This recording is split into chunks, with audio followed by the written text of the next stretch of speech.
मित्रांनो, big boss मराठीच्या घरामध्ये कालपर्यंत अभिजित सावंतच्या विरुद्ध अख्खं घर उभं होतं. परंतु आज अभिजित सावंतच्या एका कार्यामुळे त्याचं कौतुक होताना दिसतंय. त्याला सगळेच घरचे सॅल्यूट करतायत.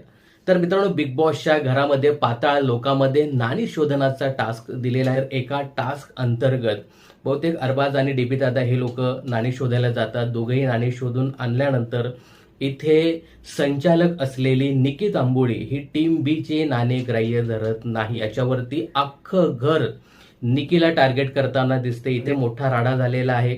सगळ्या सदस्यांचे लक्ष लागलेलं आहे ते म्हणजे अभिजितकडे. आता अभिजित दादा सावंत निकीच्या या अनफेअर वागण्याबद्दल त्याचं काय म्हणणं असणार आहे याच्याकडे सगळ्यांचं लक्ष लागलं असताना अभिजित इथे सांगताना दिसतोय की मी आता निकीचा पार्टनर राहणार नाही. तिने जो काही अनफेअर गेम खेळलेला आहे तो मला अजिबात आवडलेला नाहीये. जो काही स्टँड घेतलाय या स्टँडवरती बिग बॉसच्या घरातील सगळे सदस्य त्याला